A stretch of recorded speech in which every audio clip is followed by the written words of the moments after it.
Well, howdy, folks. I was waiting for the don't forget to screen record this time. It only took a few seconds. I can't believe I did that last time. That's twice now. I think it was when I was starting last time. There was some weird something. There was something weird where I remember like we didn't have people join at the beginning because like I didn't like the thing was already running, or there was something strange where like it wasn't quite the standard start to Coffee with Eric. So as part of that, I totally forgot to come up here and get the recording started. But it is I remember to do that this time. So we will have a YouTube video for anyone who wants to watch it. Not that I'm sure not too many people like watch the YouTube videos, but it's kind of nice to have them handy for, if I'm referencing something, just like, oh, how do I do this? Oh, check out check out 2 hours into this video here. There's a little demo. But hello, everyone. How's everyone been the past 2 weeks? Yeah, I should do a better job. Like with the YouTube videos, they would be probably more useful if there was like a little index or something like that. Just like a, hey, this is what we talked about this week, and here's little links you can go to. But um, I'm mostly not ambitious enough to fill out nice little indexes. If anyone else wants to, feel free. I'll give you like access to add indexes or something to YouTube videos. I think that's possible. Burr, burr, burr, burr, burr. So let's see, I'll dive right into it this week, I guess. Yeah, that's the exciting new news. Oh man, this is like doing extra zoom ins on my face, like the dramatic zoom ins. I love it. In this week's dramatic news, yeah, there's new builds as of like 2 minutes ago, literally. So the big thing I've been doing this last 2 weeks is upgrading everything to Python 3.12, which has been kind of an ordeal, actually. It's like every year at this time, this is kind of becoming the little tradition. Is like once a year updating the whole game to use the newest version of Python. I usually try to do it around like the point 0.3 or point 0.4 release. So in this case, like Python 3.12.3 was released a few weeks ago, I think. So it seemed like a good time to do this. So I'm doing my once a year upgrade. But this year was a little bit extra work for a few reasons. One of them is because I took this opportunity to kind of change the repo around, change everything so that the Bomb Squad repo or the Ballistica repo, it like manages all of its own Python dependencies. So what that means in nerdy terms is, whoops, wink. If you come in here and I'm just going to go to like my Ballistica repo, local docs, Ballistica, make sure I got the latest, git pull, and make clean. So I'm going to run make clean, which basically blows away anything that wasn't part of the git repo. So now I have a fresh, clean Ballistica repo. This is just as if I pulled it from GitHub. But the neat thing now is if I just run one of the targets here, like make, as a mod or something you might do would be like make prefab GUI release. So what this does is it builds a prefab build of the game, which means it's already like the binary is precompiled, but it's just like putting all the Python stuff together and assembling all the scripts and stuff. But anyway, the shiny new thing is when you do this, it will set up the Python environment for you. So you can see it's like downloading all the Python junk it needs, and it's creating this little like virtual environment, it's called. If you've worked with Python, you've probably heard of those. So anyway, getting that working was quite a bit of work, but I decided it would be a good time to do it while I was upgrading to 3.12, 3.12. So that's kind of the cool thing is now you no longer have to like install a bunch of pip stuff if you're working with the game or the repo. It should be doing that for you. So anyway, I'm just gonna let this finish to make sure this is working. Burp, burp, burp, extracting stuff. There we go. Okay. So theoretically, if you have like the non-Python parts installed, like CMake or make or SDL, theoretically you should be able to like download the repo and run a single make command, and like that's all you need. And that is nice because the fact that it like manages its own Python stuff now. If you're nerdy and curious, it puts it all in .venv. So there's this little magical Python virtual environment that lives under the repo now. So venv lib So you can see this is all the stuff that it installs and kind of manages itself. So it's a lot cleaner to have the project do this for you than having to do it yourself. Because if you remember before, it would like nag you about like, oh hey, you need to install PyLint, or you need to install MyPy or whatever. And there were a few shortcut commands that would do it for you, but it's much easier to just not have to worry about it and let the project do it itself. So anyway. So yeah, the 3.12 update is all in, and as of what I was saying originally is as of 10 minutes ago or whatever, push all test packages. This nice little green checkbox here means 9 minutes ago that succeeded, and so there should be test builds of this up on ballistica.net. Downloads, yes, 9 minutes ago, 41 minutes ago for the servers. So yeah, everything, all the 3.12 stuff is there. Whoops. If you run the game, what did I just do a second ago? Make prefab GUI release. If you run the game, or you're ever curious what version of Python you're running, just do import sys and then sys.version. And then yay, 3.12.3. Hooray! Built on April 9th, which was my birthday. Oh.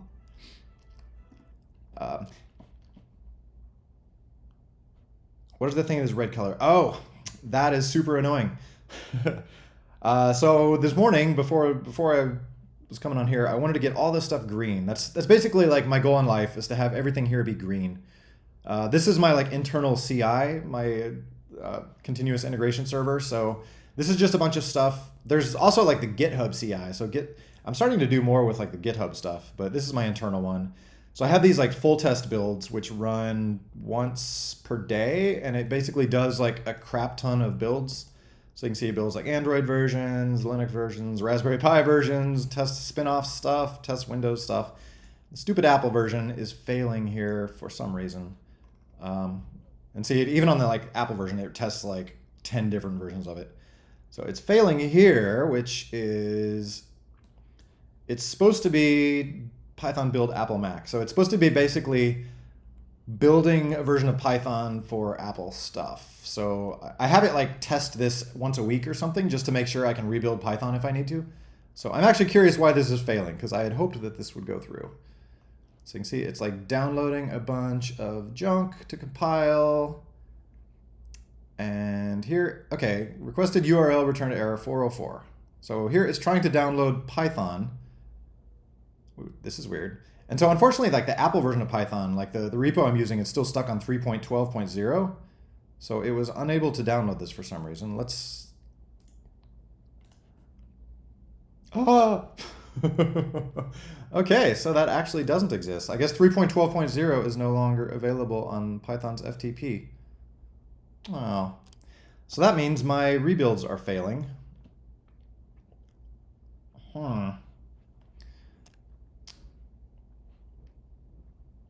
Always, yeah, freaking CI. That's a bummer. So, yeah, to debug this a little bit. I have my little, I have my little GitHub repo that I use that kind of helps assemble an Android version of Python, and then this is the one I use for Apple stuff. But unfortunately, this one has been, this guy usually updates it every so often, but it's been on 3.12.0 for 6 months now. So maybe I will ping him and tell him that like that link is no longer working. Maybe that'll like give him a little motivation to update it to 3.12.3. Ah, I was so close to having everything green. Oh, like a day or two ago, this was just like a sea of red, and now it's so close, and this one last thing is just failing. So yeah, it seems my options here are either finding another place to get Python 3.12.0.tgz, or yeah, pinging him about the fact that it's no longer working. Anyway.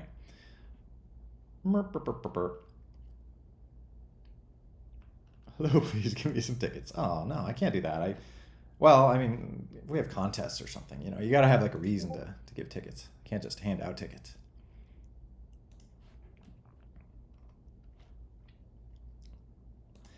So yeah, so that's the exciting new news. So there's test builds for yeah, that with the new Python. So if anyone wants to try those, I think there's still like some warnings and random weirdness, and I haven't actually tested like the Android version, so hopefully it works. I think I tested to make sure it launched, but I haven't like exhaustively tested anything. So if anyone wants to try those test builds, and please holler on the GitHub if anything is utterly broken.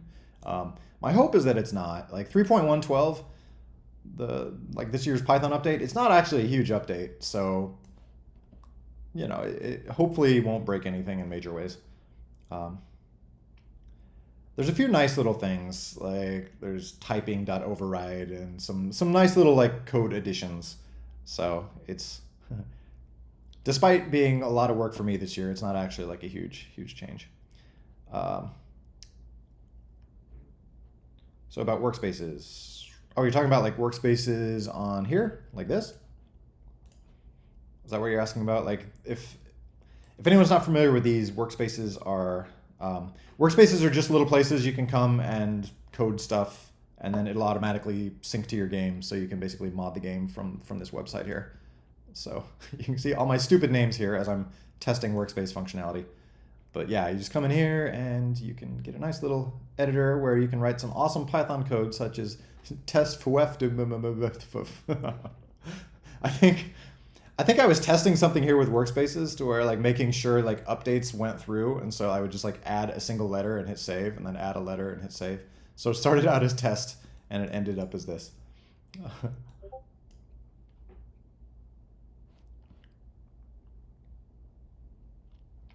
3.12 stands for Ballistica's current version, right? Well, 3.12 is the version of Python. The version of the engine that has 3.12 is, you can see this on the, 1734. So this is the changelog, should be up on the site, but basically this is, all these changes have gone into 1734, which is not officially out yet. I'll push this out once we're kind of sure that, things are working reasonably. There's still a few things I need to test and a few log messages I need to clean up with the new Python update and stuff like that. But before too long, once I'm sure this stuff is reasonably stable, I'll push out 1734, and then everyone will be on Python 3.12.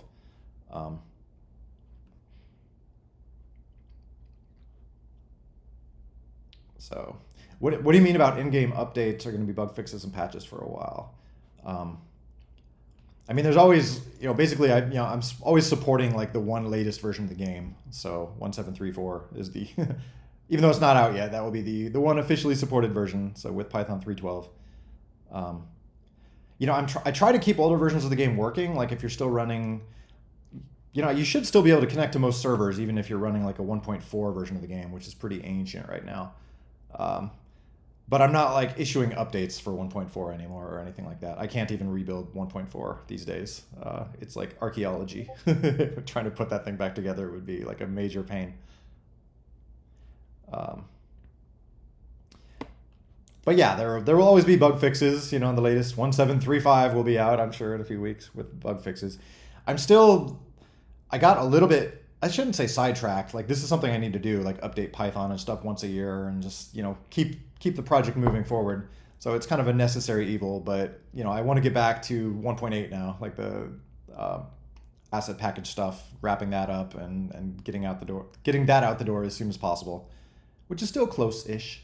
But there will probably be a few more bug fix releases with 1.7 before that hits.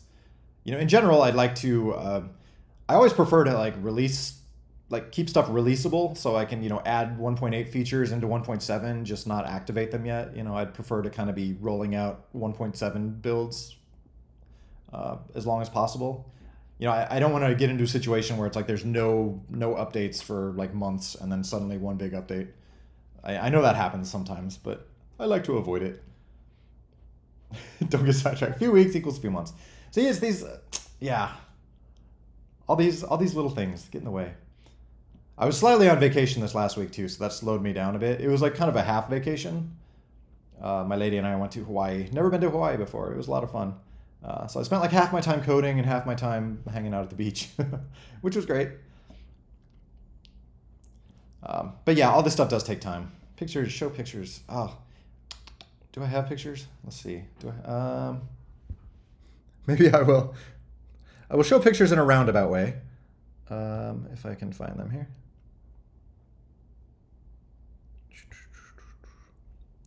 I don't want to just like open my photo library because there's a bunch of like, oh my gosh, face zoom in. A bunch of probably embarrassing pictures, but the coolest thing, we were staying at this place like in Hawaii, and like right outside of there was just like bajillions of sea turtles. So I don't know if you can see this, but here's all my sea turtle buddies. They were just like hanging out on the beach, like these giant sea turtles. So that was freaking awesome. So that we counted like 30 of them at one point. So it was neat. Like we weren't actually, our place wasn't by a beach that we could hang out on, but the turtles could hang out on it. So that was cool. So we just got to watch the turtles. We just had to like walk down the street or walk down the road a ways to get to a beach we could use. I mean, it's not technically restricted. Like there wasn't any rope or anything like that. We could have hung out, but there's a law or rule. You're not supposed to get within, I think it's 10 feet or 3 meters of sea turtles. Because they're just chilling, they just want to sleep. So, but they're still cool just to see from even that far away. Yeah, sea turtles. The sea turtles just declared it a restricted zone. Exactly. But yeah, lots of very sleepy turtles.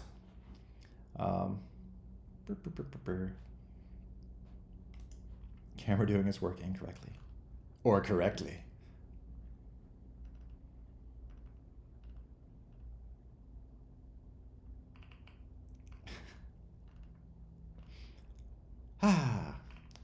How many players are playing right now? I need to wire something up like that. That would be a cool stat to have. I mean, I could probably dive in to like see how many like copies of the app are running. But yeah, in terms of like the exact number of players, that'd be cool to have. What game do I play in my free time?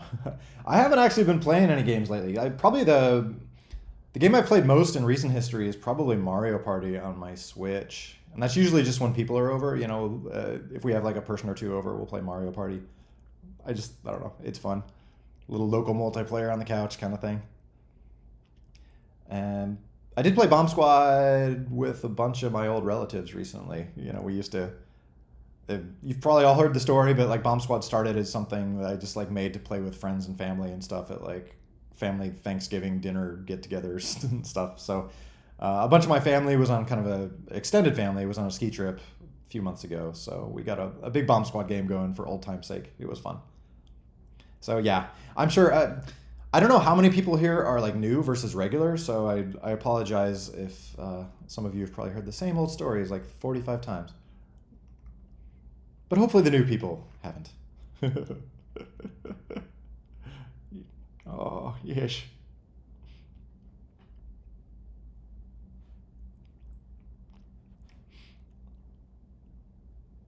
Ignoring my message. I unfortunately I feel like I ignore like 95% of messages. Like there's so many of them. I try to answer like ones I notice. So if you're saying something I'm not answering, just say it again to a reasonable degree. Sticky situation with Sticky Bomb. Oh, okay, we did. Yeah, I know I mentioned yesterday or the other day about sticky bombs. So we could dive into that just to see. Let me take a look real quick. Let's do a little mini live coding event. See if I can figure out sticky bombs, or at least like point you in the right direction on sticky bombs. So, all right, this will be fun. Maybe I'll just code in the public repo. Let's see if we can do it here. So, all right, I'm in the public repo, so I should just be able to do make cmake. So make cmake will compile the binary of the game. If you have like all the stuff necessary for that, that should work for you too. So you can see here, building C++ object, blah, blah, blah, blah, blah. All the C++ files. This should give me a launching copy of the game, theoretically, if it works. Oops, I did not want that window. Local docs, public version.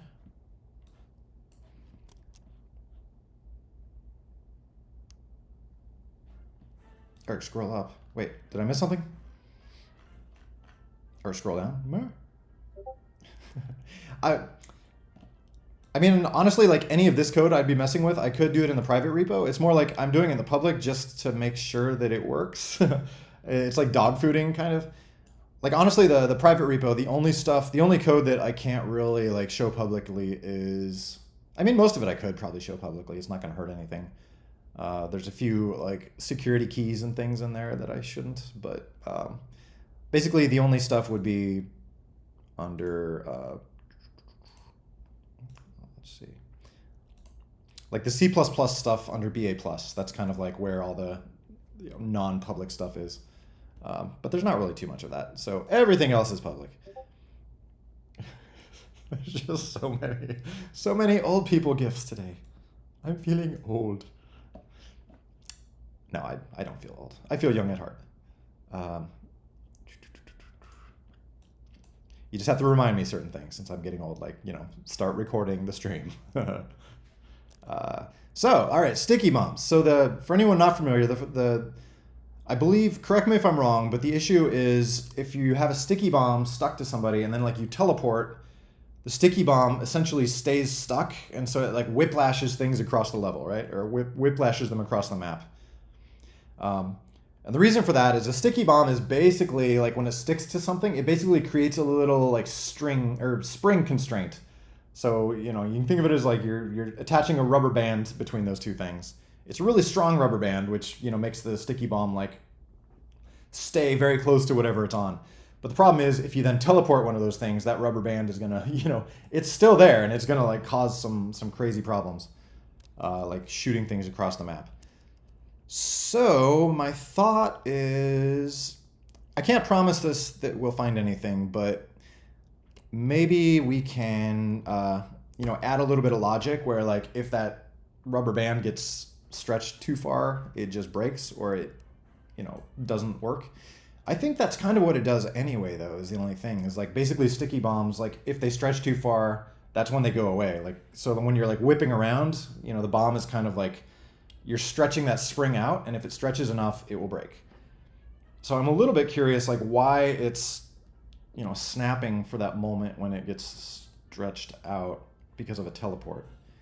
It might be something where like the physics simulation runs, and then like the next step, it removes the constraint. So it's like maybe doing it in the wrong order.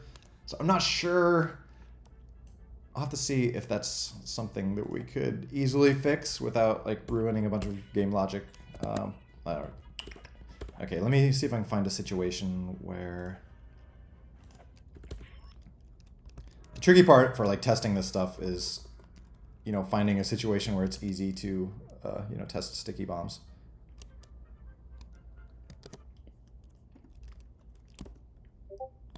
Okay, let me think. So this should be a debug build. Am I misremembering? I thought... Did I change the... It should be possible to speed up and slow down the game in debug builds. Am I...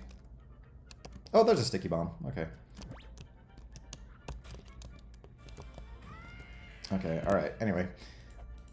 I'm trying to think how we could test this.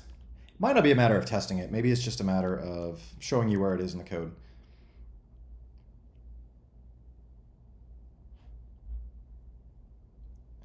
Well, see, the tricky thing is that breaking the rubber band is part of the physics stuff, which is in the low-level C++ layer.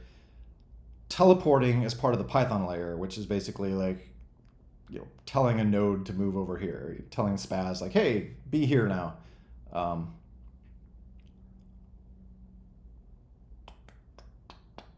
So, we don't want to do anything weird, like have teleport have to, trying to avoid hacky stuff where like, oh, the teleport command first looks for any sticky bombs, and, stuff like that is very hard-coded and ugly.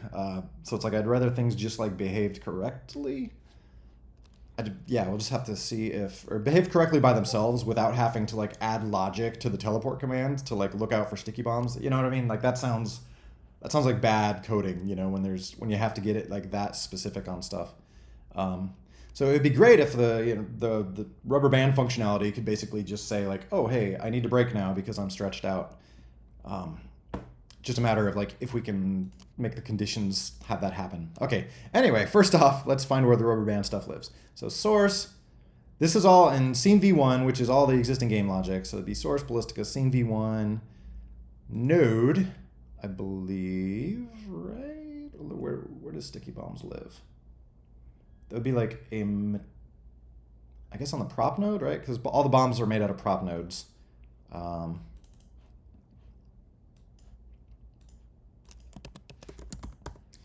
if we come into the prop node, and collide callback, and just search for sticky, and you'll find all the weird logic. So collide callback. So this code runs when things hit.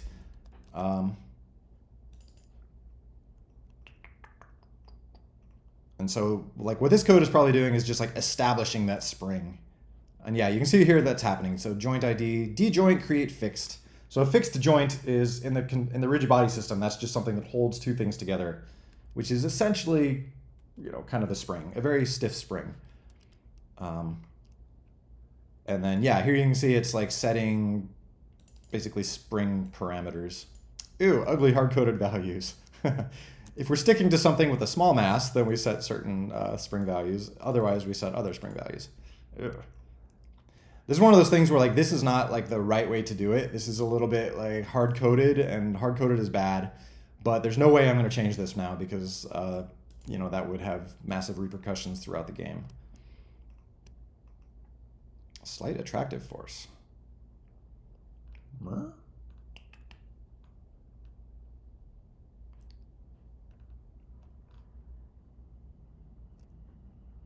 So I believe this should just run once, right? Like when...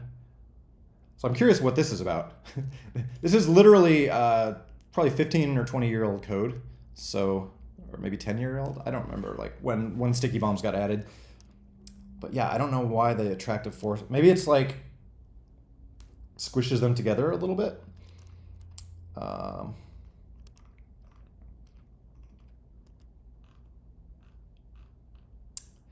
But yeah, one question would be like this collide callback. I'm curious, this should just run like one time when they first hit. Ooh, or maybe this runs all the time, actually. Prop node collide callback. So that's one question. It's fun, like code archaeology is fun. So one thing I would do here, I'm just kind of curious. Let's do printf, I forget what language I'm in. Doing sticky stuff. All right, so this will be a fun little test. So add a printf, launch the game. Now we have to go find a sticky situation.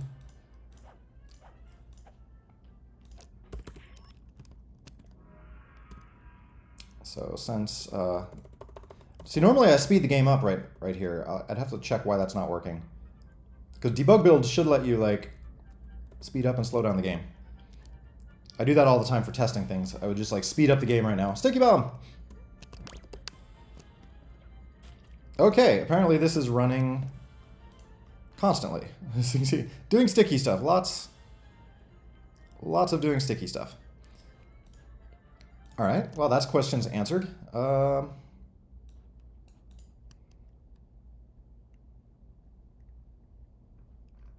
Sorry, there's all these questions I'm not answering at the moment. Okay, I'll take this a little farther. I'll see if we can find like the stretchy part. Ooh, let's. I'm always pedantic with trying to make my comments look more like proper sentences these days. Oh no, so many old comments with no sentence structure. Okay, attractive forces. Now, somewhere in here is logic to break the sticky constraint.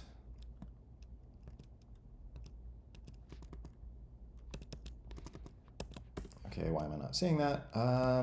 Okay, so djoint ID. Oh, wait, is that actually built into the constraint?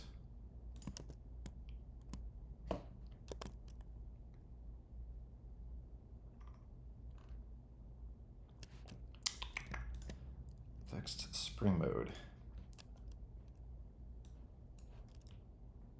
So, okay. I'm going way back in time here, trying to remember like how this thing breaks.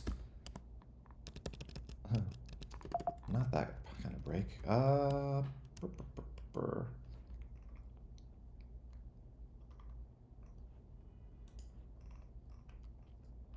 Okay, so it's not there. Somewhere in here is code that will like measure how far that constraint is stretched and make it go away if it's stretched too far.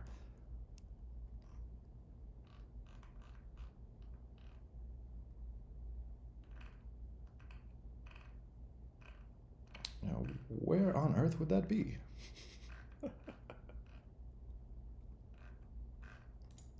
I'm not seeing it here.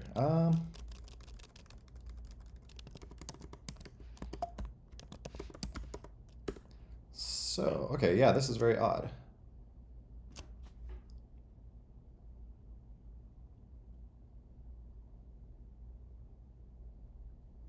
Oh, actually, maybe it's, it might actually be like recreating this constraint like every time. Or something to that effect.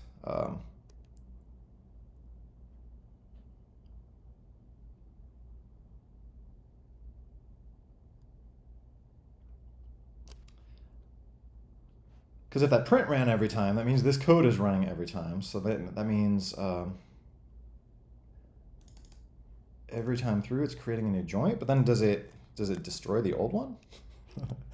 I love like reading my own code like a complete stranger. It's like, who the heck wrote this?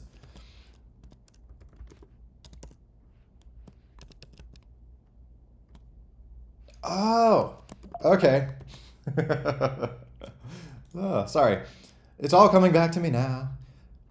So yeah, it is like, it's basically creating a temporary joint or temporary constraint. It adds it to this ODE contact group. And what this is, contact group, I should rename that. But basically contact group is like a group that you can add these constraints to, and they get all deleted at the end of the step. And so that's for things like a collision is actually a constraint, not to get nerdy, but you know, when two rigid bodies hit, it creates this constraint between them, which is a collision. And the collision is just like this temporary force that like pushes them apart. But that collision only is there for that moment. It gets deleted like after that sim step. So, you know, if once a collision is like if they're still colliding the next sim step, it'll just create another collision. So that it's basically temporary little spring forces. And so what this is doing is the sticky constraint is adding a little fixed constraint. It's adding basically a little spring in there, but it's also adding it to that contact group, which gets deleted after every step. So I totally didn't remember that this is how this works. So basically sticky constraints are temporarily just creating little springs that are only there for one step. They just keep getting recreated. And that's probably why there's an attractive force, is to try to like, that's kind of ugly, but it, you know, basically sticky stuff will kind of like get sucked into the thing it's stuck to very slightly. Otherwise it would like ooze out and it would always like fall off after a short bit. So yeah, ew, lots of, again, this is kind of ugly hard-coded stuff here, but it is what it is. If I were rewriting sticky constraints, I would probably do it in a more generalized way, but it would also take longer to write, so I can't complain too much. So yeah, this comes down to like an ordering issue, probably. Basically, this the collide callback runs, it creates a sticky constraint, and then probably teleport happens after that somehow. And so the sticky constraint is still there. I'm guessing the sticky constraint is still there for, you know, a step or two, which causes it to like do its crazy spring thing. Yeah, this is almost like a fundamental ordering thing, you know, like nodes get updated and then the physics step runs and then, you know, and that's not something that I think would be safe at all to change at this point. That would probably break massive numbers of things. So yeah, it makes me wonder if there's some like slightly hacky way to, yeah, this is a good question, like how one would fix this. So it seems like when we run teleport, there is already a constraint in place, probably.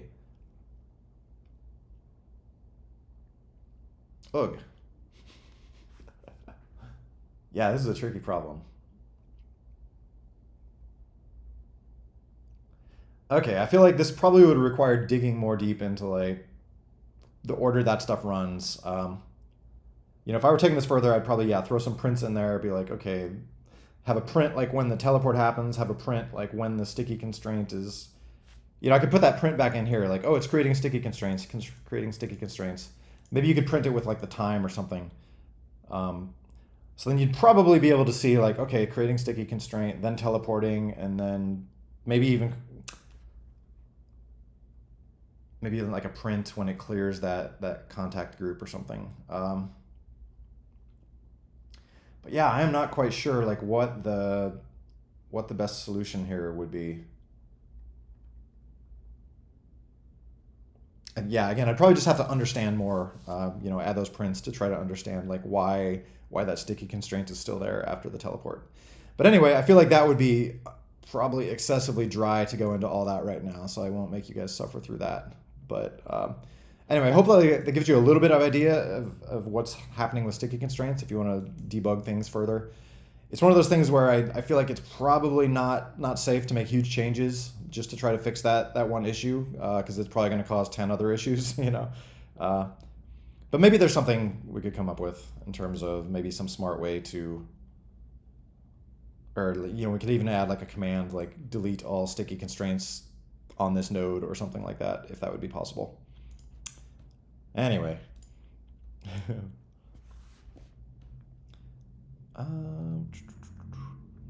How does different languages link up together? Basically, so that part's kind of interesting, just to go into that real quick. You'll see if you go through a lot of this code, like Python itself is written in C, and most of the low-level stuff is C++. So basically the low-level stuff, you can like expose, or you can write Python functions in C or C++, and that's kind of how it works, is basically, if you go into like scene v1, Python, come into like methods. Let's see what would be a good one. Let's just go into here. Python methods scene v1. Yeah, like here's the time function. This is where we're defining like ba scene v1.time, or you probably access it most of the time as like bs.time. But yeah, this is kind of a minimal way of defining like a Python function. So everything in C++ land, everything is like a Py object. Every Python thing, whether it's an integer or a class or a type or a string, it's a Py object. And so then there's all these little like C functions you can call to manipulate those things. And so this is basically how you define a function then in Python. So we define this little C function that takes some Python objects and does some stuff with it. Like this is PyFloat from double is basically taking this is creating a Python object. So this is creating like a Python float object given like a C++ float value. Or this is pyarg parse tuple and keywords. This is basically asking Python for the values that were passed in as Python arguments. In this case, there's none of them. So really all this function does, pytime, is we're calling some C++ thing like get the scene context, get the time from that, and then we're passing it out as a Python object. And so that's that. And then this is the little declaration that basically says like, hey, Python, I have a function called time, and here it is, pytime. It's this guy, and it takes arguments and keywords, and here is the documentation for it. So basically that's how like C or C++ can define Python functions. And so that's really it. Like you can manipulate Python by using all these little Python calls, pyarg parse tuple and keywords, or pyfloat from double, or this or that, and then you can expose your own stuff to Python. And so that's kind of like the two ways back and forth. So C can talk to Python, and Python can talk to C effectively by calling these functions. And so that's basically all the game is. It's just a crap ton of these Python functions. So everything you're seeing in like BAC v1 or any of the other plus or classic or base, it's all just a bunch of Python functions defined in C++. And also a bunch of Python functions defined in Python, too. There's obviously, if you go to source, assets, data, Python, like all this stuff is just Python scripts. So it's the combination of those two things. Like the low level stuff is C and C++, the high level stuff is Python scripts. So yeah, hope that answers that or explains that a little bit.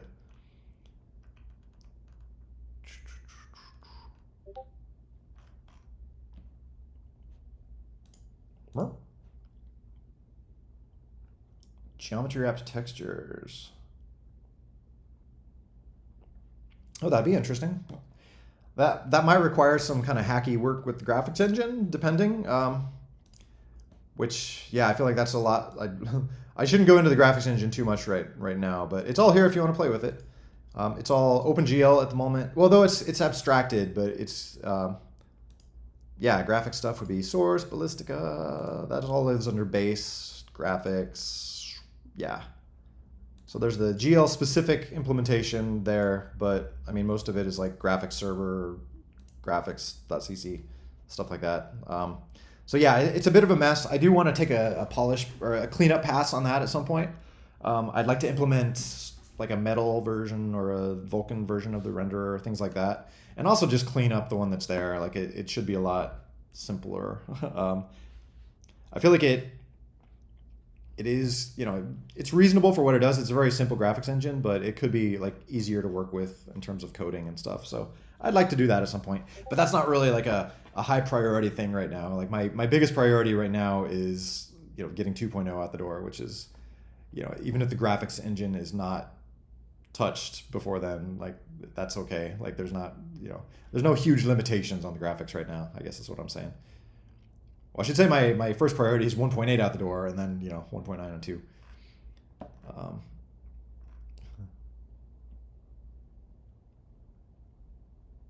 So yeah, you might be able to. They do have like a subtle reflection effect. Yeah, it is like if you dig around and mess with the code there, you can probably see how that's working and maybe wire up something similar.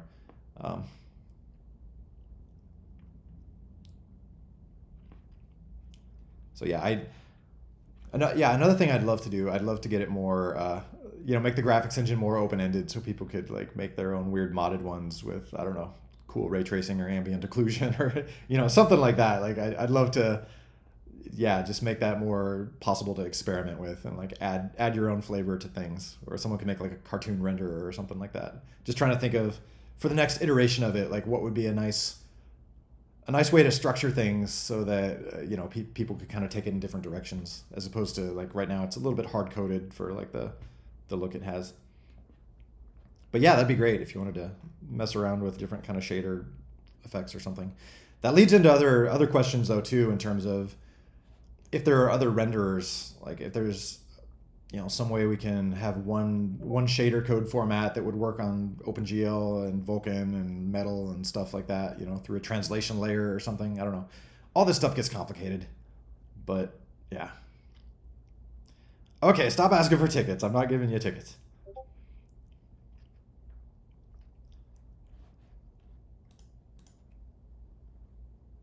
Dink bomb? Oh, are they not working at all, or what are you seeing? Is there like a sound issue? Just like sounds not playing, or what?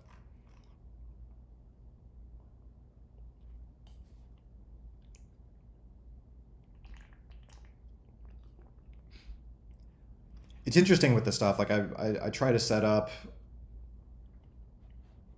Oh, let's see.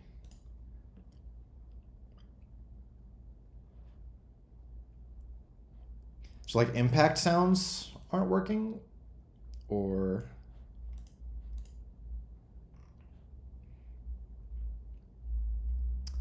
I'd have to check on that. There might be there's a chance that was disabled at some point. Is it something where like, you know, it was working before and it stopped? Did something change recently, or you're just not hearing them?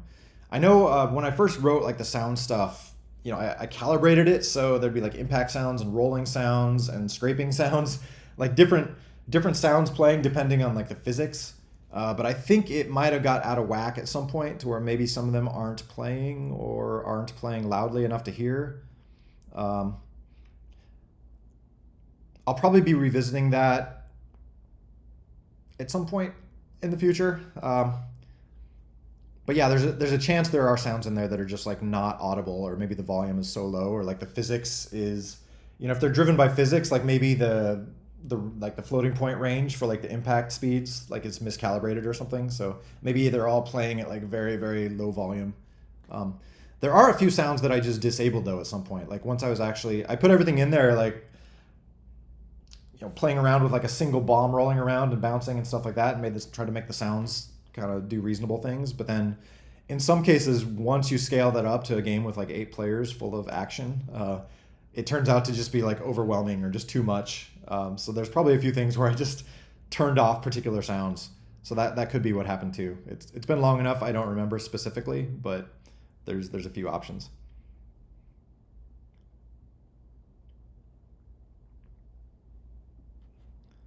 Stuck in mod view.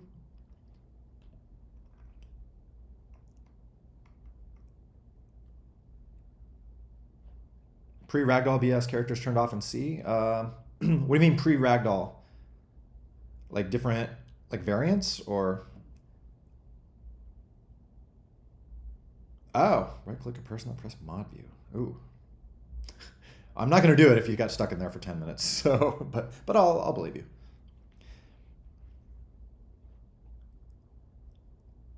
Oh, the pre-ragdoll. Oh, okay, I know what you're talking about. So there was, yeah, the old version of the game. There was, yeah, it was like keyframe based animation. It wasn't ragdoll based. So there's probably, or maybe I didn't actually realize there could be snippets of that still in there.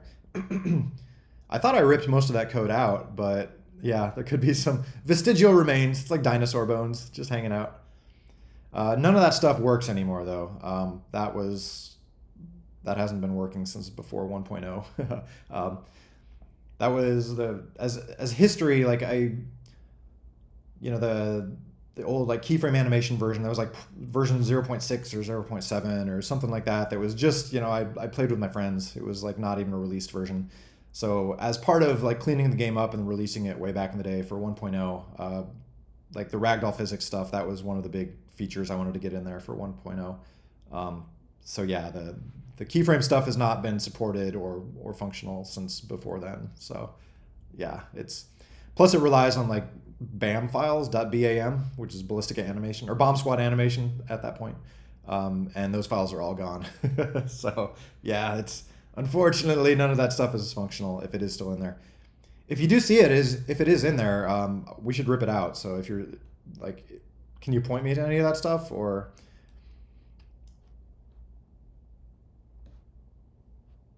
Oh, the dink and roll sounds turned off in C. Yeah, I'd have to check. I thought the roll sounds were still there. I could be wrong. Like if you throw a bomb and it rolls on the ground, do you never hear like the? It could be totally off though. What have we here?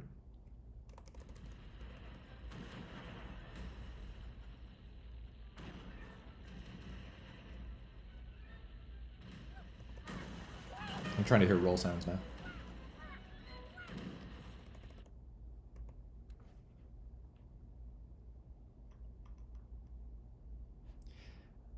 Sticky Bomb Mission, not abandoned, but I think this would be the most boring podcast ever, or the most boring screencast if I were to take that to completion. I hope I gave you some ideas if you want to poke around with, you can see when the physics update runs and when the teleport happens. Like I said, just throw some prints in there. You could kind of start debugging it that way. I don't think I'm going to attempt to fix that for Scene V1 though. So like you might be on your own, or if you want to like, I think we could add some sort of hacky thing, like a function to delete all sticky constraints on a node or something like that. That still might not fix it for network games though. So it kind of feels like that might not get fixed till whatever the next scene version is, or whenever sticky bombs are kind of revisited. Unfortunately.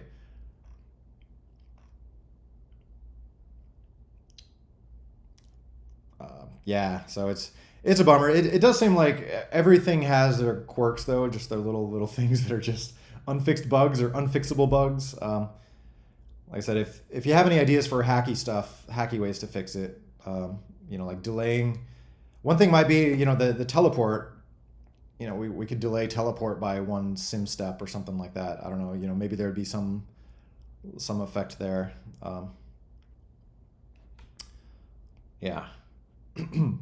But like I said, if I were recoding sticky bombs now, I think I would probably do it in a cleaner way, 15 or 20 years later, so that hopefully that wouldn't be an issue. I'd probably test for stuff like that, or try to code it in a way where that doesn't happen. But yeah, it's or fixing the original implementation. It seems a little tricky at this point. Or if there was a fix, it seems like it might be a little bit hacky in terms of a bunch of very specific code at very specific times to work around. A bit more of a workaround than a fix, I would say. Anyway, do you ever make a collab with another game? I have not. That would be interesting. I know I've been, I think, like indie games have asked me a few times about like using characters from Bomb Squad. I think I've said that's cool, but I haven't done like a proper full-on collaboration. That'd be fun in the future. I mean, that's kind of like the direction I'm trying to take the game, or the engine is, more like user-generated content, be able to add more stuff to the game or add variants of the game more easily. So I'd be totally open for that kind of stuff in the future. I think that'd be fun. Coffee with really old Eric. I feel like old people drink coffee, so I don't know, like when I get really old, like what am I can't switch to anything else. I mean, you could argue I'm really old now, but I'm gonna get older.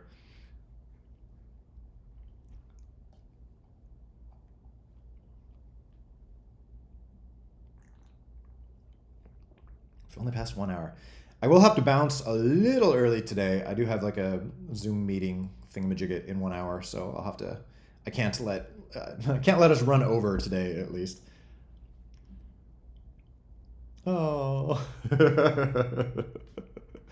I know it's super weird. I don't feel as old as I am, but I'm freaking old. But yeah, it's weird, like remembering my dad being like my age. I was like, no, he was way older when he was my age. Like, I am not that old. But yeah, I'm young at heart though. That is like, it's an interesting thing, like working in tech and stuff, or being in California or like in Silicon Valley, like that kind of area. You do start to hear of like, not ageism, but like coders have a hard time getting jobs when they get older. It's like, oh, you're not in your 20s anymore. You're too old to code. It's like some people consider it like a very, or maybe it's people only want to hire like very young people because they work very long hours or something, or they push themselves very hard. Maybe that's part of it too. Like old people get like want to go home at a regular time, stuff like that. I mean, not me. I work for myself, so it's like a whole different story. But it's just something I've heard.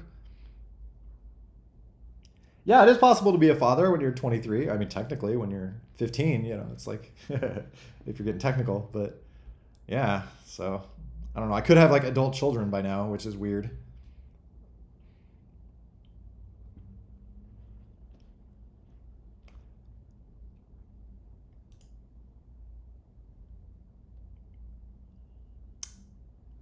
Yeah, this is actually an interesting point, talking about wrapper for OpenGL. Like that's something I've thought about, and there is Angle. Like there is this Google project called Angle. I think it's starting to be incorporated into Android for at some point, like when device manufacturers no longer want to write OpenGL drivers, they can rely on this, which basically will just translate OpenGL into Vulkan, I believe. So if devices want to ship with only Vulkan drivers, like this is a way they can do that. But it's also just a way where theoretically you can write OpenGL and have it basically just work on other APIs. So you can see it here, like it implements OpenGL ES under like all these different systems, like D3, D9, 11, Desktop GL, Vulkan, Metal. Not always complete. The game right now, it requires OpenGL ES 3.0.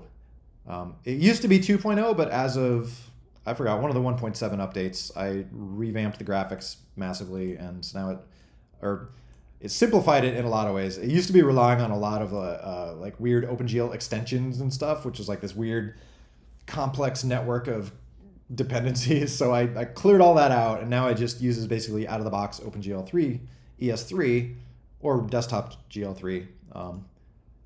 But yeah, technically we could, if we use like this system, the existing engine could run under like all these systems. So that's an idea. I mean, in that case, there would only be one set of shaders and stuff. So there could be upsides to that. I don't, part of me doesn't like the idea of using like an abstraction layer, because that always seems to like introduce bad things. But it is, if the option comes down to either that or having to like write all the shaders 5 times or something, like that seems like it might be better.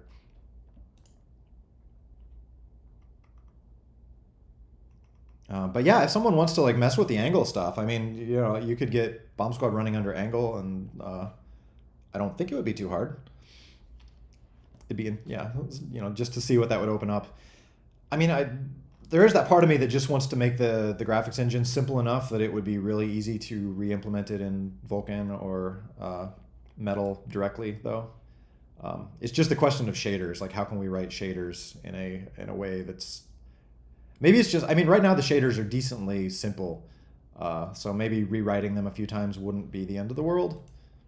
Maybe it would be better to have something that is nice and native for each system, like nice metal shaders that look like they're written for metal, et cetera, et cetera. Like maybe that would be best, like keeping those in sync, maybe that wouldn't be too hard. It just means that if you're like writing custom shaders like for mods, that they would be specific to one renderer, but maybe that's not the end of the world. Or, I mean, you could rewrite your mod for all the different renderers. But yeah, that's like one thing I want to revisit is if you come into how the shaders work, they're all like, right now they're all dynamically generated. So if you come into Ballistica Base, where is that? Graphics, GL, program. Yeah. So this is basically where it auto-generates all these shaders. And let me see if this is at all understandable. Yeah, like each shader defines various things, but somewhere down here you'll see it's just like generating code. Oh yeah, like get vertex code. Like here it's basically, this is a C++ function that just generates some shader code. And you can see it like generates it dynamically based on like shader options. So, the program simple can generate like 5 or 10 different shaders depending on like which options you pass it. And so you can see how that stuff works here. Like, hey, if this shader is supporting shadows, then we add, we sample the shadow position and blah, blah, blah, blah, blah. There's this debug print stuff. So let's see, where does that come from? Debug print. Okay. Well, somewhere or other there, you can have it like print the final shader code before it compiles it. So you can actually kind of see what the game is building in terms of shaders. I'd like to change this though. I kind of feel like it would be better to actually have this be part of the asset pipeline, so that it's basically compiling a bunch of shaders that are built kind of as assets, so then people could mess with those. Just something I've thought about. It'd be kind of cool just to see like some raw shader code you could mess with though.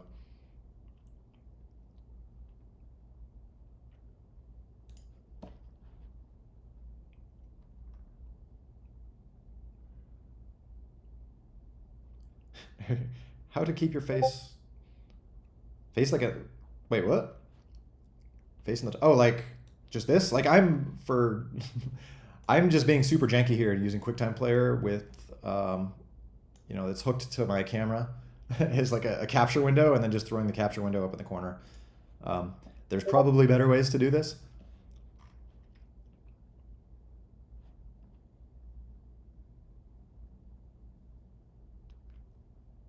Cool. Well, keep me posted on any progress or anything you need from the engine or something. I can point you in the right direction or try to get simple stuff in there.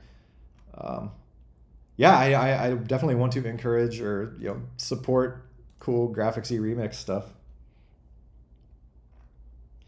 It would be awesome to have like I know I've said this before, like a super cool ray traced version of the game. I mean, it's relatively simple in terms of like the geometry. Like there's not a ton getting rendered. So you could really probably crank up like the RTX or the ray tracing effects, just like get real fancy with it. It would be cool for, people wanting to run on a high-end PC or something, gives their graphics card something to do. Right now it's like yawning, like, oh really? This is all you'd want?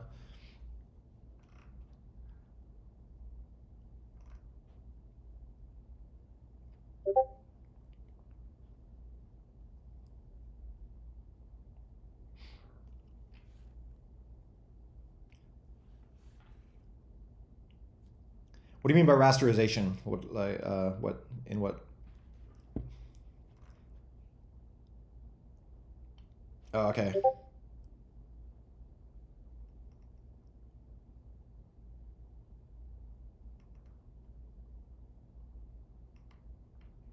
Oh, I was like, wait, did I change the server somewhere? But oh, cool. Yeah, I'm happy I've been able to help with some things like adding stuff to the server to fight hackers. That's been a fun journey. Just for me, when I initially released this, I was definitely like a bright-eyed, naive youngster, thinking like, "Oh, who's gonna try to hack this? Like, this is just a silly little game. Like, no one's gonna. I don't need server-side verification on my purchases and stuff. Like, who's gonna who's gonna submit fake purchases? Little did I know. Um, but it is kind of fun though. It's like a little bit of a cat and mouse game, like trying to secure things and seeing the ways that people can, kind of hack stuff. It's annoying sometimes too. For instance, like with tournament scores, the fact that tournament scores are all on your local device, and it's pretty much very difficult or impossible to kind of prevent someone from messing with their local device. So, like that's been a bit annoying. I still I do want to or I do plan to rip out like any of the rootkit detection stuff on Android at some point because I that does suck that it kind of keeps people from hacking around on their own machines when they want to. This After my Hawaii trip, yeah, I ate so much like tasty food there. That's probably me.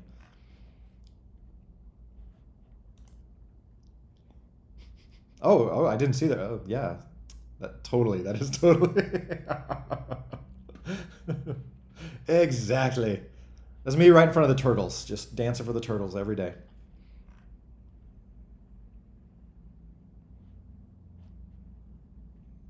Oh, right. The great plasma boson awesome logic war of 2019. It's been that long? Jeez. To me, 2019, I still think of 2019 as like 2 years ago or something like that. It's weird to do the math, and it's like, for 5 years? What? Application to use to show that camera? Oh, this is just QuickTime Player on a Mac, so it's just like the default little movie player thing, but it also, you can do like new movie recording, blah, blah, blah. Um, I'm sure there's an equivalent on other OSs. Increase their punch and movement speed with some files in any servers. I mean, technically, like the server will just accept like input events from clients. So if the client is submitting like punch events really fast, uh, they will punch really fast. I know there's some limits there where the server will impose some limits on that, but up to that limit, if you modify your client to submit like basically do like a rapid fire punches or something, that is possible to punch faster on the server that way. If that sort of thing is giving people like an unfair advantage though, like then we should limit that on the server, just like limit the speed that the punches are coming in.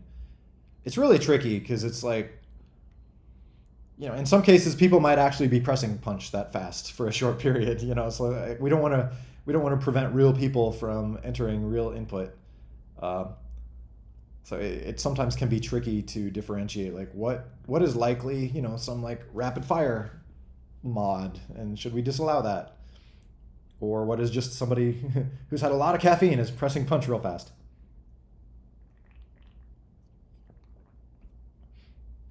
How old are you? I am like 40 something. I lose track. But yeah, I turned 40 a year or two ago. I think I'm 42, 43. Maybe I'm 40. Oh, I might be 43 now. Ew. Yeah, I think I just turned 43. Um, I feel like I just turned 40 though, which is also weird. I also feel like I just turned 30. 30s went real fast. Now I'm in my 40s. It's weird. 81. So yeah, if you do the math, I was born in 1981. So yeah, mathematically, April of 1981. So I believe I'm 43, unfortunately. Which I feel, if you have to be 40, if you have to be in your 40s, I feel like 43 is not that scary of a year. Like 44 next year is gonna start seeming close to like mid 40s, and which is gonna be close to like 50, which is like, ew. To any of you, you're probably like, oh my god, 40. I can't even imagine. But yeah, like once you're in it, it's like, yeah, I don't want to go any further. Like I'd rather stay in my 40s, but yeah, Next year will start to be a little stressful. It's like when you're in your 20s, like when you get up to like 28 or 29, it starts to feel a little bit like, uh-oh, like ominous things await. Though to be fair, turning 40, for me, it was less, not that turning 30 was traumatic, but I feel like turning 30 was like this, like, oh, I'm old now. But turning 40 was like, I was already old. It doesn't matter. I'm just a little older.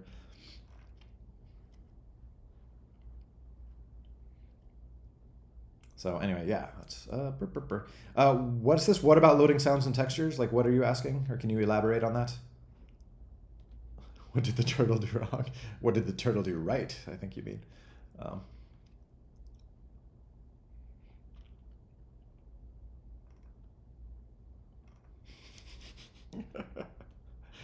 My back does. Well, no, my back doesn't hurt too much. I can't complain too much about like old person like aches and pains and stuff. Like my neck gets sore sometimes from like my nerd stance all day.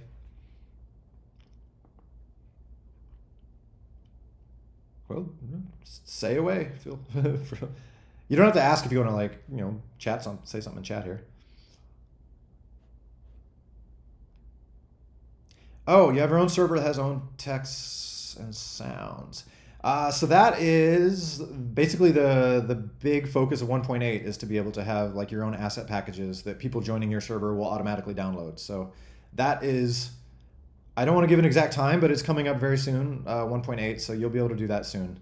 Right now, basically, to do it now, you have to get all clients to install those sounds and textures and whatnot on their devices in the right formats, which is super annoying and unwieldy. So that is the next big thing on the radar. Like the thing I'm working on now is getting to 1.8, which will mean that is no longer necessary. So it'll be more like a web browser where you go to a website and it downloads all the pretty JPEGs and PNG files that it needs to display that website. It'll be similar to that fundamentally. Someone joins your server, they will get your stuff. There may be some, we'll have to figure out like, in terms of like if you have public servers, if there's some sort of like either approval or like complaint model or something. I want to prevent like public servers that have like copyrighted characters that are going to get me in trouble, things like that. So I got to be careful about that. So there may be some sort of, like I said, either approval or complaint process, but basically you'll just, anyone connecting to your server will be able to automatically get your stuff in some way.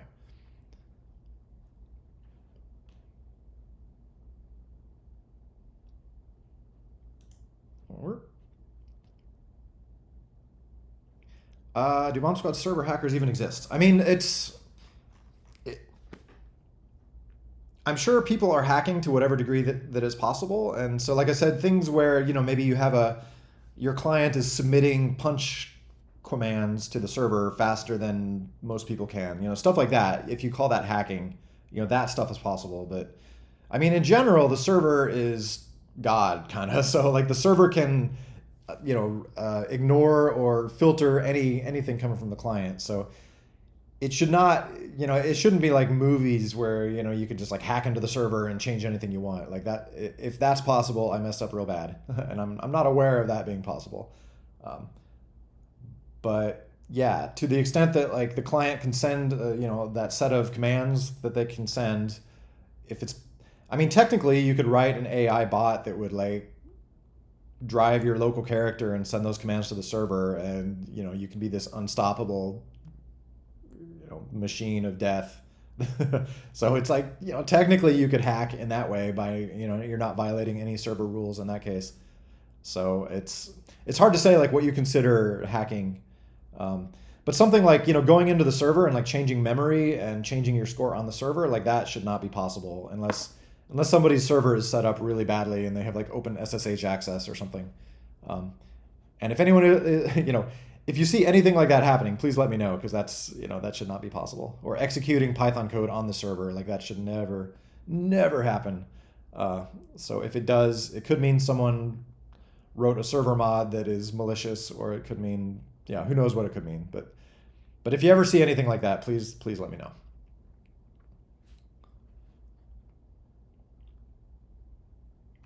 I've always wondered what would happen if Bomb Squad became famous again. Well, we'll see. I mean, my hope is that 2.0 will make a splash. For for anyone not aware, my plan is 2.0. You know, it'll be launched on iOS, launched on Steam. Have kind of like not rebranded, but it'll feel a bit like a fresh game, so it may make a bit of a splash then. So we'll see. If not, there's still like tons of people downloading it on Android. I feel like I'm super happy with the continued attention the game has gotten after all these years. But it would be kind of fun to just have like a big spiky weekend again. There's a part of me like it would be really interesting to see. Yeah, I feel like the last like big feature the game got, you know, it's been years now, but like there's so much new server stuff since then, all the V2 stuff and all that. I'd be a little curious like how that would hold up to like a stress test, you know, just like one of those weekends where you get millions of downloads. It'd be interesting to, yeah. It feels very much like, you know, like setting up defenses or something like that and then seeing if they hold up against an actual attack. You know, that sounds very military-ish, but, you know, it does kind of feel that way. Or it's like a tower defense game, you know, it's like setting up all these towers and you're trying to come up with this awesome thing. And then a wave of stuff comes in and you don't know if it's going to hold or not. So it feels a little bit like how like writing servers is. Bomb Squad got the most, I mean, the most like 2013 or 2014, I feel like Google featured it quite heavily, and then like PewDiePie played it. There was, but honestly, the download numbers, you know, they've been pretty similar since then. So I don't know. I don't know if there's one year that's been, you know, technically more players than other years. You know, 2018 was pretty high, I think, even though it wasn't like featured or, you know, things like that. So it's hard to say. It has been in this weird place where it's had a very consistent number of, you know, people downloading it for the last 10 years. So even, you know, part of me feels like it was most popular in like 2013, but it's hard to say. But hopefully we can beat all those records in, well, whenever 2.0 is done. Soonish. Like if you look at, if I can spell, if you look at like the last few years, I think I've shown this a few times. If I can... play console. Moink. Coming to here for Bomb Squad. Stats. Installed audience. All time, which is not actually all time. It's just the last several years. This only goes back to 2020. But I mean, you can see, like, according to this, like, the installed audience, it's kind of been flat for the last year or two, but yeah, generally, according to these numbers, it's been growing. So it was bigger in 2022 than it was in 2019 or whatever. So who knows how many of those are, you know, like installed copies of the game that never get played or anything like that. But still, if you look at those graphs, things are growing.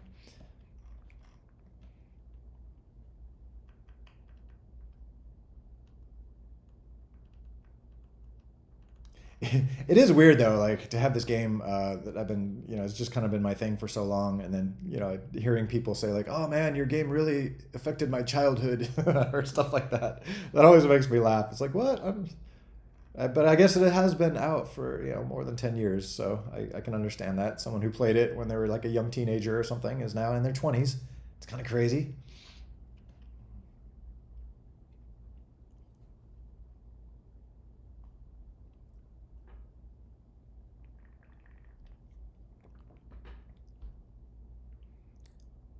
Bomb Squad physical release. I mean, that's one of those things that would be super cool to do, but I don't know how I would do that. I mean, these days, like everything being so digital, like from that's kind of like why it works for me is like I'm a single person doing everything myself, and you know, I can manage like uploading stuff to Google Play or Amazon or Apple or whatever. But yeah, like wrangling, like making physical packages with box art and getting that out to different stores. I don't know. I would definitely have to like hire somebody or, you know, work with a team on that. It'd be super cool, like a limited edition Bomb Squad set with like a cast character or something like that. Maybe we'll get there. Right after the plushies. Plushies are, we gotta have plushies first.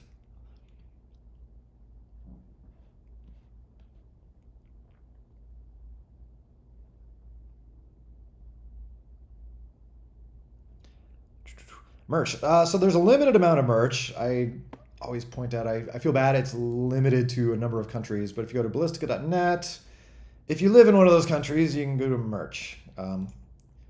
Or I think just ballistica.net/merch. I don't know what that does if you're not in one of these countries, but yeah, it's like this handful of places that has access to, it's called like merch by Amazon, which apparently I need to fix the link for. Oh, that's weird. Oh, wait, can't find Amazon.com. Okay, that's, it doesn't seem the link is down. It seems like my internet is just confused at the moment. Okay, angry German words. Okay, I guess it's not letting me access those other countries from here, but okay, well, once Amazon.com becomes recognized again.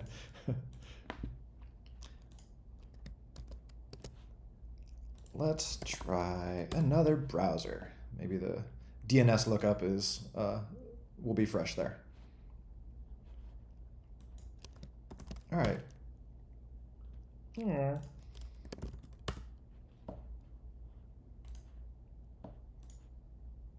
Okay, there we go.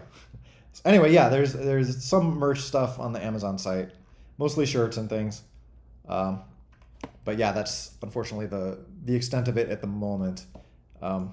We always on here we keep talking about like it'd be cool to have plushies and other things. So that's on the theoretical to-do list.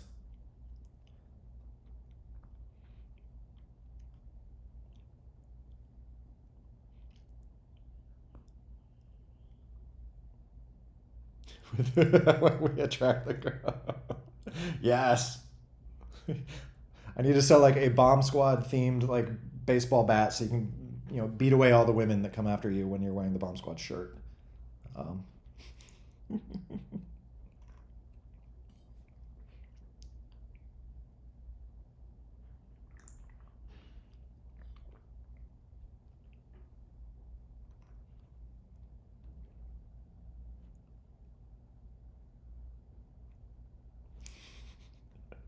Yeah, if anyone wants to design a bomb squad themed baseball bat, I'm happy to sell it or something. Also, if anyone did want to like do merch or something, it was interesting. I went to GDC, Game Developer Conference, when that was in March, a few months ago, and I went to a few talks about like things like merch, and some of them were talking about like from the perspective of like indie gamers. Some of them or indie games. Some of them actually like promoted people making their own merch and stuff like that, which sounds kind of cool. Just like it was like officially blessed by the game makers, or they had like maybe there was like licensing where like you can just sell your own merch for our game as long as it's not more than there's like a limit on how much or something like that, or maybe there's some legal agreement with them or something like that. But it was kind of cool to see just some communities where people just like make their own merch and sell it and all that. So if anyone wants to make Bomb Squad merch, just talk to me. I'll be open to stuff.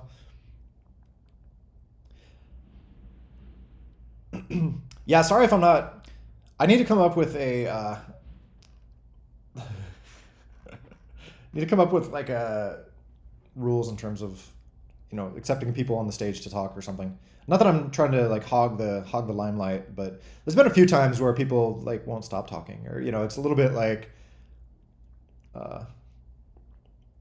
yeah, like if you have something you want to talk about specifically, happy to accept people. But there has been a few times where it's just a little bit like awkward, where someone's just like talking about some random stuff, and it's like okay, I just don't want it to be like boring for other people.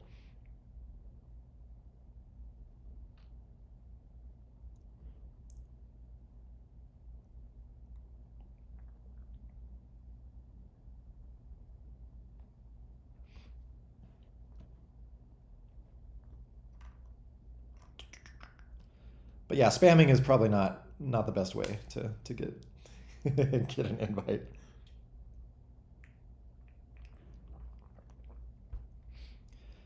How do you print the merch? So that merch, that's just going through, like Amazon has this just cool, it's called like merch by Amazon, or at least it used to be called that. Merch by Amazon. Oh, merch on demand it's called now. So basically you can just like upload artwork and kind of set up designs pretty easily, and then they will just basically handle printing and stuff like that for you. So it's kind of cool. it's something where like I obviously don't have time to be printing T-shirts and shipping them to everybody and stuff like that. Not that honestly I don't sell too much merch. It's more just like for fun. But it's something where like if that were a big thing, I wouldn't have time to do it, so I'd have to pay someone to do it anyway. So the Amazon thing works pretty well.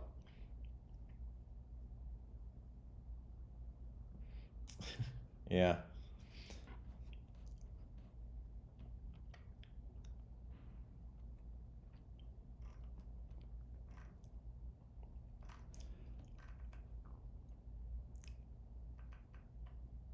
Oh, well, thank you.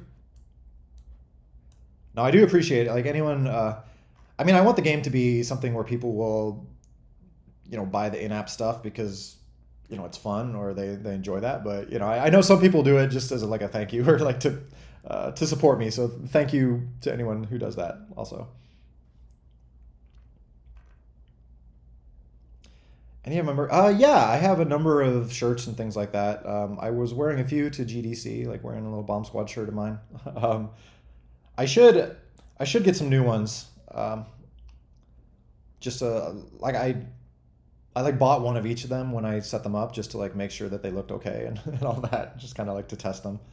Um, but I know there's like a premium T-shirt or something. I don't know if I've gotten one of those. I knew a buddy who he's another mobile game developer. He has anyone heard of Egg Inc? It's like a little casual game.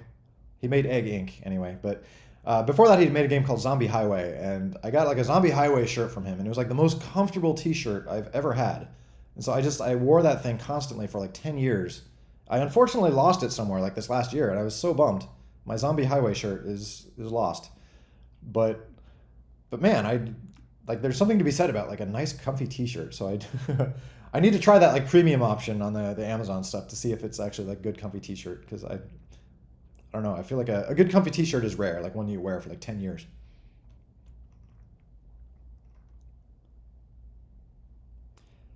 Is it possible to make a detailed game as a student and indie developer? Heck yeah.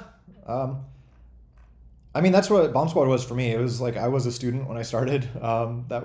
I started Bomb Squad when I was just about graduating from art school, so I had no idea how to program, which is why there's some terrible code in there still if you dig deep enough. there's um, but yeah, my only advice would be like don't bite off something too big. Like try to make something small. For me, Bomb Squad started as like a weekend project. I didn't have any intention of taking it further than that. So like I feel like that's why I actually got it to a playable point. Before that, I had like tinkered around with making game engine stuff, and I feel like I had too like grand of plans. So the thing before Bomb Squad, I was like trying to write this engine, but it never got to like a playable point, or it never because I kept like learning more, and then I'd rewrite part of it, and then I'd learn more and rewrite part of it. So it never. I feel like that's the trap you fall into, where it's like you're making something, but you just want to keep improving it and never actually like release it. So the hard part is releasing stuff. Even now, it's like trying to get 1.8 out the door. I keep getting sidetracked on all these other little fun side quests. So it's hard to kind of buckle down and just get something out. So if you're starting out, I would highly suggest just try to like make something that's playable, even if it's like super simple. Um, and then like with Bomb Squad, I had some little playable goofy thing that I just played with my friends or my roommates at the time, and then I just kind of kept tinkering on it, and it kept growing, and so like that worked well. I know some people, like some indie developers, they make all these like tons of little tiny games, which I totally respect. Like that seems really interesting, but like that's definitely not how I work. I'm more about like I want to just make something and keep improving it or keep like adding to it. That way I don't feel like I'm reinventing the wheel constantly and like having to start over on everything. Though there are upsides to starting over. You can kind of like clear out all the old cruft. I'm still like dealing with all the cruft with Bomb Squad. Like the fact that there's code in here, like I was going through earlier, code, like that sticky bomb code. Like I would not write it that way now, but it's there and needs to be supported and all that. So there's upsides and downsides to kind of, upgrading an old code base versus like starting on a fresh new one. Why Ballistica doesn't have ballistics? I mean, it will at some. I mean, the reason I went with the name Ballistica is just it's basically objects in motion. It's like ballistics. It's not. I know we hear ballistics, we think of like ballistic missiles or something like that, but you know, it just means like anything moving. So like throwing bombs through the air, that's, you know, ballistic trajectories and stuff. So I just wanted to like encompass the idea of like physicsy stuff flying around, things happening. Though it would be, you know, I'd love to add more. It'd be fun to have a little mini game where you have a little like mortar cannon or something like that. You're just aiming at other dudes. Or, I don't know. So we'll see what happens in the future.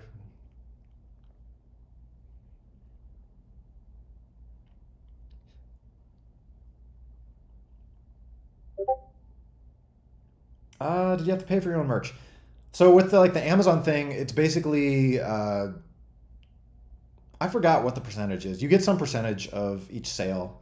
Oh, I think you can charge whatever you want for the shirt, but there's like each one costs a certain amount. I forgot what it is. Like Amazon takes a certain amount per shirt. So if you want like a little bit of profit, you can charge just beyond that, or if you want more profit, you can charge more than that. So I think I went in the middle. It's like a little bit. Again, I'm not like.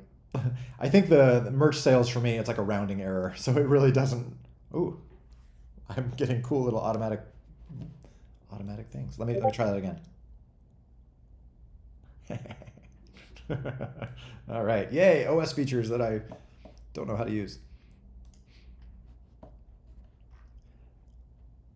A shirt giveaway could be fun. I would just need to. I assume I could like ship something like anywhere in the world. I'd be curious like what that would cost. I mean, not that it matters for a shirt giveaway. Like cost is not like the issue. Yeah, I could do like signed T-shirts or something. That'd be cool for like a tournament. I'd be down to do something like that. All right. Okay, once squads mode is up and we have cool squads mode tournaments, we should do like an inaugural tournament or something like that, and the winner gets like a signed T-shirt or like one of my clay models or something. That'd be cool. But yeah, fundamentally, yeah, I do have to pay for them. I mean, yeah, Amazon charges a certain amount for all that stuff. Oh yeah, to get them for myself, yes, I did. They don't have any special like we'll send you free copies or anything. So yeah, I just had to buy myself a shirt or several shirts actually.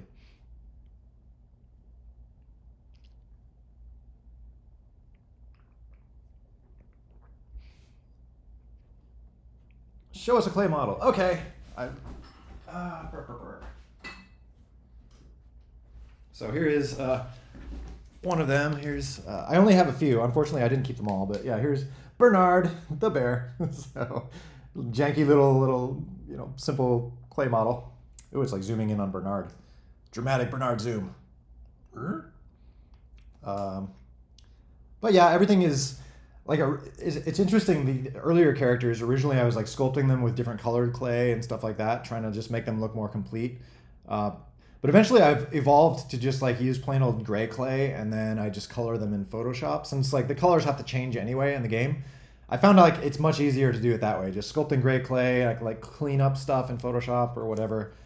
And it's just, yeah, a lot less work that way, or, a lot more controllable that way. So the clay models are always very, very rough. I mean, that's kind of the style of the game anyways. Like, it's not supposed to look like fancy and, polished. It's supposed to look like rough stuff thrown together on a table, like a kid playing with toys. The whole shelf, sure. Well, there's only a few things. I don't know if you can see up there. It's a little blurry. There's a few awards I won for Pixar movies. There's Frosty and a mystery unreleased character who I will keep mysterious. But yeah, there's a few things up there. Hopefully 1.8 will be done soon, and then maybe I can release that character or other characters.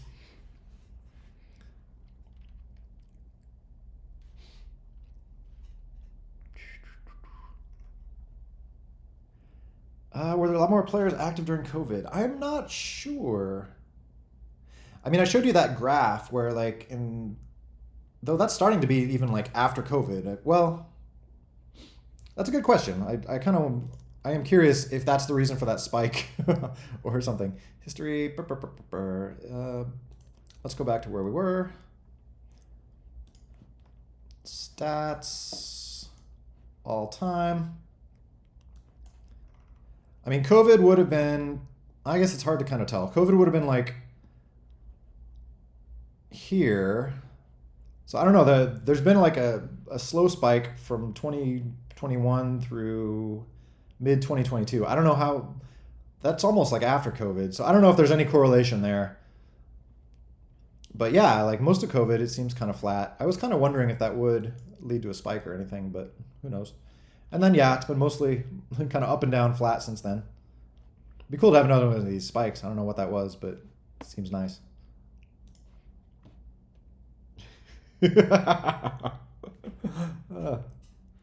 It's a race between Bomb Squad 2.0 and Half-Life 3. Me and Valve, we're going to duke it out here. But no, I can't comment on when 2.0 will finally be done, but I will. I will hopefully not be dead. No, I mean, hopefully it'll be soon. I still am getting, not as constant. I feel like I was getting like constant, hate mail from iOS people. Like, why is it not on iOS? I feel like it's lessened a bit. Like they've given up.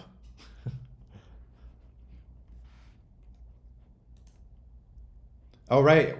Yeah, technically. Well, it still is on iOS, technically. I've still got, one point. Let's see. I can update the iOS status here. I compiled the latest Python 3.12 build is running on iOS. Okay, here we go. I think I showed this a while ago, but yeah, here's the latest iOS build. It's still, my flashing window. That is actually the full game. Like all the code is in there. It's just like it's not displaying the OpenGL view. It's just displaying. Oh yeah, it was that teaser from like a million years ago. My iPad 2 that I don't even own anymore. But then there was also the leak recently where I don't know how many of you were around for that, where I accidentally left one of my test builds on my server.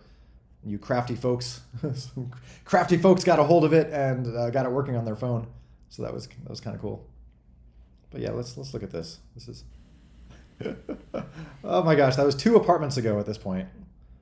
I'm recognizing my old place.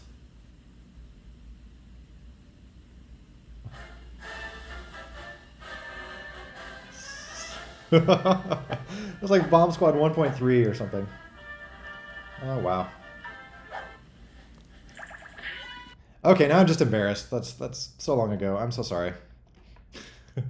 People are always, I mean, not always asking, but it does make like no sense for me to not have the iOS version out right now. But I always explain to people where it's like I've made the choice to try to do the game myself or kind of keep it like a, not have to hire people and have a team and whatever, keep it manageable by myself.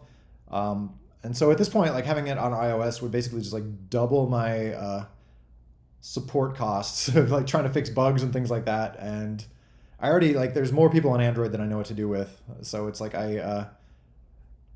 that's kind of like I'm just trying to keep things somewhat simple for myself, trying to work towards 2.0 by just like keeping it basically Android only at this point. Plus the random test builds for PC and stuff. So there's a reason for the madness. Address of where to assemble. Why did the official Bomb Squad trailer have cool motion blur?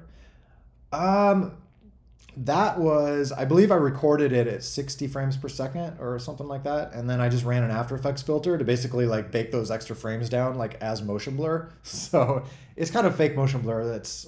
I hope that's not too, untrue or whatever, but it's like the game itself doesn't have motion blur. It's basically an After Effects filter to make high frame rate look like motion blur, if that makes sense. It's not as bad as like some of those games you see ads for where like they're showing stuff that's not even in the game. Like it's always like those clickbait phone games, where like you see an ad online where it's like this massive tower defense looking thing that looks like the most awesome game ever, but it's like none of that is actually in the game. Like I don't know how like that's not illegal or something. I mean, I guess my motion blur was you know, misleading too. But yeah. The original version of the game did have motion blur, actually. I was kind of nerding out on the engine, and basically the way I set it up was, this was back way before like mobile and stuff. I was just making it on like my desktop Mac or PC, or yeah, I think I was coding it on a Linux box at the time. I was like a major Linux head. But basically I set it up so that for every frame, it would like render the frame multiple times in like slightly different positions. You know, so it would like render there, render there, render there, render there, render there, render there.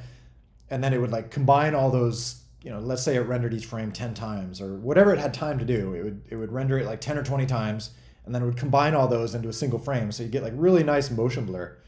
It looked really cool, but it also like pushed the graphics card really hard. Even though it was like simple graphics, the graphics card was still rendering everything like 10 times. So it was not an efficient way to do motion blur. But it did have motion blur, so it was kind of neat. It also had like depth of field, because like it would move the camera a little bit every time, so some stuff would be in focus and some wouldn't. Actually, it still has depth of field, but now it's like fake. It's like, you know, it's just like blurring the image. But it used to have like real depth of field, where like every frame would be in a slightly different position. So you'd get like pretty realistic looking motion blur and depth of field. But like I said, it was super expensive.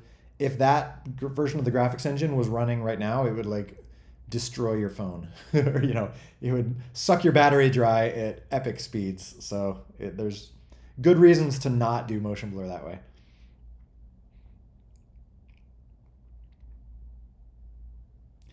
To make a game, we should have too much knowledge in physics. Most games, you don't need that. I feel like most games, you know, it's very much, you think of like 2D games or even 3D games, you know, it's more about, it's like simpler rules. Like physics, you know, a good game doesn't need physics at all. You know, I think like, I mean, I guess like the original Super Mario Brothers, like that actually does have some physics, like with the motion and momentum and things like that. But, you know, a lot of good games, like, like fighting games or things like that, there's not too much physics. I mean, a little bit with like jumping, but it's not like crazy hardcore simulated physics. You know, Bomb Squad's kind of going down the simulated physics route on purpose because it's, you know, goofy and fun, but that's definitely a choice. It's like games, you can have a really tight gameplay that's very not physics based. So I don't think you need a ton of physics background.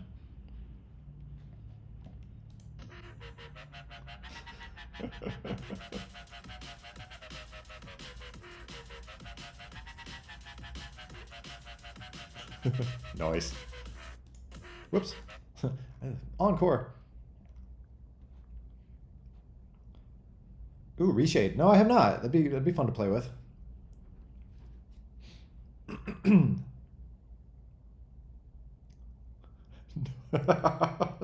I feel like, do I not say? Now I don't want to say it. I feel like I'm making it too easy for you folks.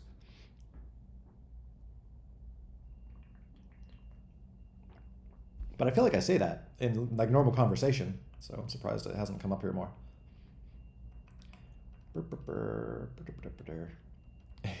This is always the case. It's always like a ton of people show up immediately, and then they realize it's going to be a bunch of like nerd talk about Python scripts. And then we get down to like the 8 hardcore people by the end. So thank you folks for being hardcore.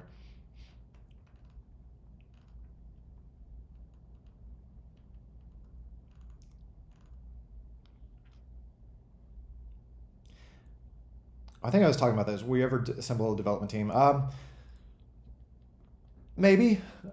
Like right now, I love keeping everything unofficial and small. Like I think there's, you know, I've worked, you know, I worked at Pixar for a long time. That was a huge team, a giant place, tons of people, like making awesome stuff. It was great to be like a small part of a big team there. And there's upsides to that kind of stuff, but I also feel like it's a lot of fun to be a big part of a small team, or like, you know, the entire team in this case. Though, oh wow, that's super cool. Neato. Though it kind of gives away, like, you know, it shows just how simple and janky the backgrounds are. It's just like, oh, there's a few things and like a big flat wall. But that's okay. Sometimes it's neat to see how the sausage is made, as they say. But anyway, yeah, I love I don't know. I love this development style. I know it's slow going and all that, and there's definitely downsides to it, but I love kind of the freedom of keeping things simple. So we'll see if it makes sense to hire people or whatever. I do miss working with teams. You know, like that was fun. I was working with some friends of mine on like the zombie gunship stuff back in 2017, I think. For a few years, I was working with them. So it was neat to have like a little office we went to in the middle of San Francisco, and little, you know, just the events we all did together, and just kind of hanging out and having people to talk to about games and nerd it out and stuff like that, or go to conferences together, things like that. So I do miss that part of working with a team. So maybe it would be worth getting a team going again at some point. Oh, okay, this one looks a little bit more less less simplistic. Cool. But yeah, it would be fun. Like this does get me all nerding out about like how to structure the engine so that people could just take it in wacky directions.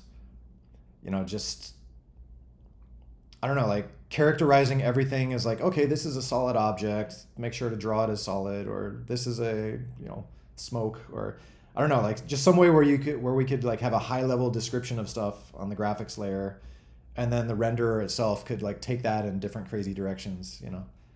Just kind of like some sort of contract between the rendering engine and the renderer. With so like right now I feel like it's very specific, where the rendering engine is like, okay, now draw this with this particular transparent shader and stuff.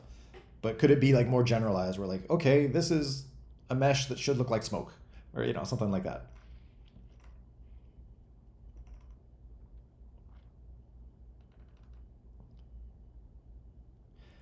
It is almost time. Yeah, my Zoom meeting is at noon, so I will have to bounce in like 5 minutes to get set for that.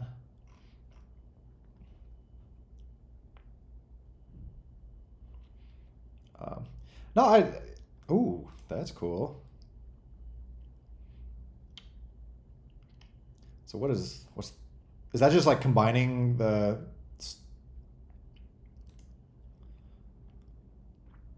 or yeah, is this like, what is this? Because clearly there's like fog added to this stuff. Is this like a fancy render of some sort? That's cool though.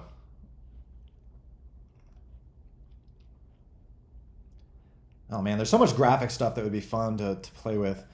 Like one thing I would love to do is, some baking stuff, like the idea of running some fancy render in like Blender or something like that, or whatever a easy to get renderer is, and then like baking that out automatically, like setting up like workspaces, or the cloud stuff I'm working on, just so people could like use that stuff easily, like give it a mesh and it will like bake in fancy lighting for you or something like that. On one hand, it'd be cool to have the engine do that live. We're talking about like ray tracing and things like that. But realistically, like most people aren't going to be able to play that game that way, or play the game that way. Like most people are going to be running on phones or low-end devices that can't do real-time ray tracing for at least for the next like 10 years. I mean, hopefully I'll still be working on the game then. So then maybe we'll have ray tracing on low-end Android phones, but not realistic at the moment. But it would be cool to have some way to do like baked lighting, or bake in effects easily that look really neat that anyone could access. So I don't know, I love geeking out about ideas like that. So stay tuned. There will be more like workspace stuff coming up in upcoming weeks, because that'll be a big part of 1.8 is coming in here to workspaces, adding some like floop.jpg, adding your own stuff here and having it spit out game assets that you can use, or asset packages. So it'd be cool to see where we can go with that in the future, in terms of like, oh hey, just drag a Blender scene in here and it'll make that playable in the game with baked in ray traced graphics, blah blah blah. So no front end cool stuff. Oh, are you saying for showing today? Like there's I mean basically my updates for today, the big one was Python 3.12 and the virtual environment stuff, which that was sucked up basically all my time this last week or two. I'm so happy to be done with it, except for this stupid red line. So I'll it is so funny because I was so close to having everything perfectly green, and then this last thing threw up a blocker here. Though technically I can wait and it'll probably be green tomorrow, because it only runs this test like once a week.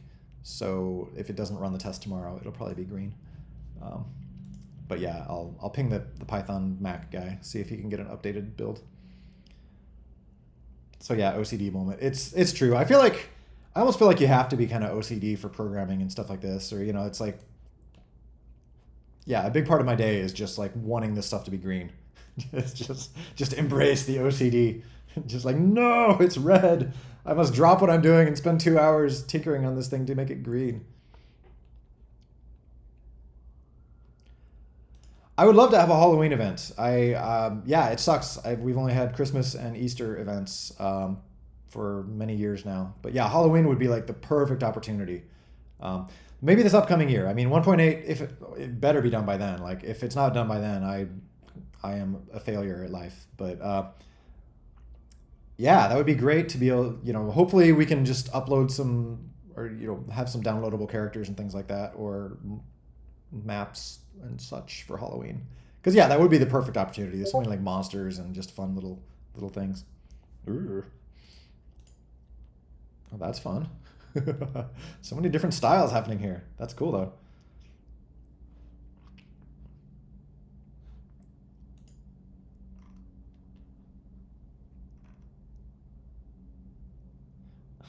¿Dónde está el baño, por favor? The standard Spanish everyone knows. No, I do. I took 4 years of Spanish in high school, but I remember depressingly little of it. I mean, I'm in California. There's lots of Spanish speakers around here, so I hear a decent amount of Spanish. I'm just like, I can't carry on a conversation.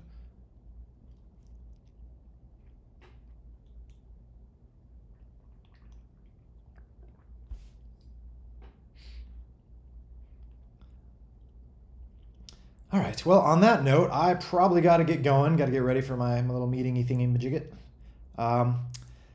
So yeah, I'll be back. We'll be back probably in 2 weeks. Hopefully, I will be back on asset packages stuff, and I think I was close to having something fun to show with asset packages last time. It just wasn't quite there. So I will be disappointed in myself if there's not something super cool to see on this front in terms of like a little demo we can do of like, oh hey, just drag this JPEG in here and type this and C++, blah, blah, blah, blah, and beep, beep, boop, boop, and look, it's in the game now.